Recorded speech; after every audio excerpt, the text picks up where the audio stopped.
ਸਮਾਜ ਸੇਵਾ ਦੀ ਵੱਖ-ਵੱਖ ਖੇਤਰਾਂ 'ਚ ਅੱਗੇ ਹੋ ਕੇ ਮਿਸਾਲੀ ਸੇਵਾ ਕਾਰਜ ਨਿਭਾਉਣ ਵਾਲੇ ਦੁਬਈ ਦੇ ਉੱਘੇ ਕਾਰੋਬਾਰੀ ਅਤੇ ਸਰਬੱਤ ਦਾ ਭਲਾ ਚੈਰੀਟੇਬਲ ਟਰਸਟ ਦੇ ਮੁਖੀ ਡਾਕਟਰ SP ਸਿੰਘ ਓਬਰੋਏ ਵੱਲੋਂ ਅੰਮ੍ਰਿਤਸਰ ਦੇ ਸਥਾਨਕ ਮੈਡੀਕਲ ਕਾਲਜ ਦੇ ਪ੍ਰਬੰਧਕਾਂ ਦੀ ਮੰਗ ਤੇ ਕਰੋਨਾ ਵੈਕਸੀਨੇਸ਼ਨ ਦੇ ਸਥਾਪਿਤ ਹੋ ਰਹੇ ਦੂਜੇ ਯੂਨਿਟ ਲਈ ਲੋੜੀਂਦਾ ਸਮਾਨ ਮੁਹੱਈਆ ਕਰਵਾਇਆ ਗਿਆ।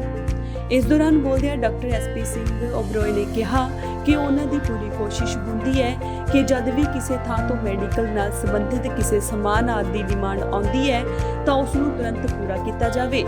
उन्होंने दस्सिया कि मैडिकल कॉलेज के प्रबंधकों की मांग नूं तुरंत पूरा करदिआं ਉਹ बहुत ही जल्द मैडिकल कॉलेज अंदर 100 बिस्तरे का एक रहन बसेरा स्थापित करनगे, जिस सदका इस हस्पताल च दाखिल मरीजों के नाल आए वारसां नूं खाने अते ठहरन की सहूलत मिलेगी। उन्होंने कहा कि प्रबंधकों वालों दिए गए सुझावों मुताबिक बाकी कार्य भी जल्द ही पूरे कर दिए जाएंगे। इस दौरान सीनियर यूथ आगू विकास सोनी, मैडिकल कॉलेज के principal doctor Rajiv Devgan, vice principal doctor JS Kular, medical superintendent doctor KD Singh इस उपराले लिए विशेष धन्यवाद करदे कहा कि डॉक्टर ओबराए वालों हर औखी घड़ी वेले निभाईयां जांदियां निस्वार्थ सेवावां ते अमृतसर मैडिकल कॉलेज समेत समुच्चा सेहत विभाग वड्डा माण महसूस करदा है। अज ਸਰਬੱਤ ਦੇ ਭਲਾ ਦੀ ਟੀਮ ਦੇ ਨਾਲ ਗੁਰੂ ਨਾਨਕ ਹਸਪੀਟਲ 'ਚ ਅਸੀਂ ਵਿਜ਼ਿਟ ਕੀਤੀ ਹੈ, ਜਿੱਥੇ ਅਸੀਂ ਖੜੇ ਹਾਂ ਰੈਨ ਬਸੇਰਾ ਟਰਸਟ ਵੱਲੋਂ ਪਹਿਲਾਂ ਵੀ ਫਰੀਦਕੋਟ ਜਿਹੜਾ ਰੈਨ ਬਸੇਰਾ 92 ਬੈੱਡ ਦਾ ਚੱਲ ਰਿਹਾ ਆਲਰੇਡੀ, ਔਰ ਇੱਥੇ ਵੀ ਜਿਹੜੇ ਕੈਂਸਰ ਪੇਸ਼ੈਂਟ ਹੈ ਇੱਥੇ ਅੱਜ ਸਾਡੀ ਮੀਟਿੰਗ ਹੋਈ ਹੈ।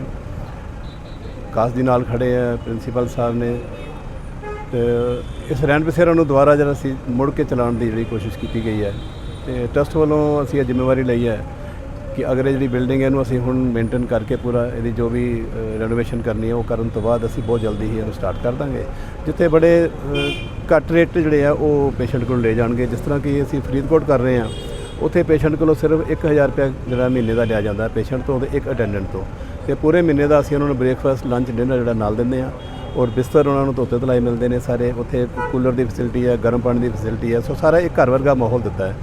ਵੈਸੇ ਕੀ ਹੁੰਦਾ ਸੀ ਕਿ ਜਿਹੜਾ ਪੇਸ਼ੈਂਟ ਹੈਗਾ ਕੈਂਸਰ ਦਾ, ਉਹਨੇ 50-100 ਕਿਲੋਮੀਟਰ ਜਾਣਾ, ਫਿਰ ਉਹਨੇ 3 ਦਿਨ ਬਾਅਦ ਵਾਪਸ ਆਉਣਾ, ਫਿਰ ਜਾਣਾ, ਫਿਰ ਆਉਣ ਜਾਣ 'ਚ ਉਹਦੀ ਜਿਹੜੀ ਐਗਜ਼ਰਸ਼ਨ ਇੰਨੀ ਹੋ ਜਾਂਦੀ ਸੀ। ਇਸ ਚੀਜ਼ ਨੂੰ ਰੋਕਣ ਲਈ ਅਸੀਂ ਇੱਥੇ ਹੀ ਰੱਖ ਕੇ ਇੱਥੇ ਨਾਲੇ ਉਹ ਆਪਣਾ ਟ੍ਰੀਟਮੈਂਟ ਹੋ ਜਾਂਦਾ, 2.5-3 ਮਹੀਨੇ ਰਹਿਣਾ ਹੁੰਦਾ ਪੇਸ਼ੈਂਟ ਨੇ। ਸੋ ਇਹ ਜਿਹੜੀਆਂ ਸੇਵਾਵਾਂ ਟਰਸਟ ਵੱਲੋਂ ਜਿਹੜੀਆਂ ਅਸੀਂ ਕੋਸ਼ਿਸ਼ ਕਰਾਂਗੇ ਕਿ ਉਹਨੂੰ ਅਸੀਂ ਪੂਰੀਆਂ ਨਿਭਾਉਣ ਦੀ ਕਰੀਏ। ਹਾਈਲੀ ਰਿਸਪੈਕਟਡ ਓਬਰਾਏ ਸਰ ਜੀ, ਵਿਕਾਸ ਸੋਨੀ ਜੀ, ਪ੍ਰਿੰਸੀਪਲ ਡਾਕਟਰ ਦੇਵਗਨ ਜੀ, MS doctor KD Singh ji ਅਤੇ ਸਾਡੀ ਸਾਰੀ ਹੀ ਟੀਮ, ਅਸੀਂ ਤਹਿ ਦਿਲੋਂ ਓਬਰਾਏ ਸਾਹਿਬ ਦਾ ਜਿੰਨਾ ਵੀ ਧੰਨਵਾਦ ਕਰੀਏ ਉਨਾ ਹੀ ਘੱਟ ਹੈ, ਕਿਉਂਕਿ ਸਰ ਸਾਡੇ ਹਸਪੀਟਲ ਅਤੇ ਕਾਲਜ ਲਈ ਇੱਕ ਗੋਡਲੀ ਫਿਗਰ ਨੇ।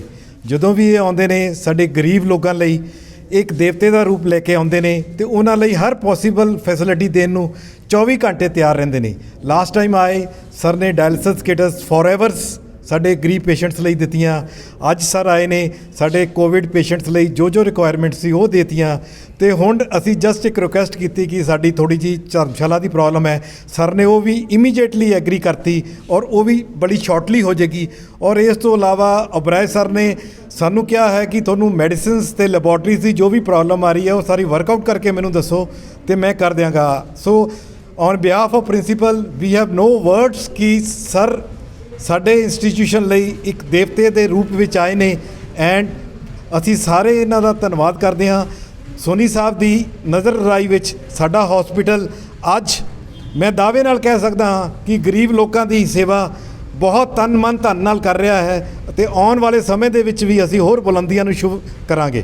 ਧੰਨਵਾਦ, ਥੈਂਕ ਯੂ। ਸੋ ਸਾਡੇ ਬਹੁਤ ਹੀ ਰਿਸਪੈਕਟਡ ਓਬਰਾਏ ਸਾਹਿਬ ਜੋ ਸਰਬੱਤ ਦਾ ਭਲਾ ਇਸ ਜਿਹੜੀ ਉਹਨਾਂ ਦੀ NGO ਹੈ, ਉਹਨਾਂ ਦੀ ਪੂਰੀ ਟੀਮ ਨੇ ਹਮੇਸ਼ਾ ਹੀ, ਸਿਰਫ ਅੱਜ ਨਹੀਂ, ਮੈਂ ਸਮਝਦਾ ਕਿ ਕੋਵਿਡ ਦੇ ਟਾਈਮ 'ਚ ਪਿਛਲੇ 1 ਸਾਲ ਤੋਂ ਕਿਸੇ ਚੀਜ਼ ਦੇ ਅਸੀਂ ਓਬਰਾਏ ਸਾਹਿਬ ਨੂੰ, ਉਹਨਾਂ ਦੀ ਟੀਮ ਮੈਂਬਰਾਂ ਨੂੰ ਉਹਨਾਂ ਦੇ ਧਿਆਨ 'ਚ ਲਿਆਂਦਾ ਹੈ।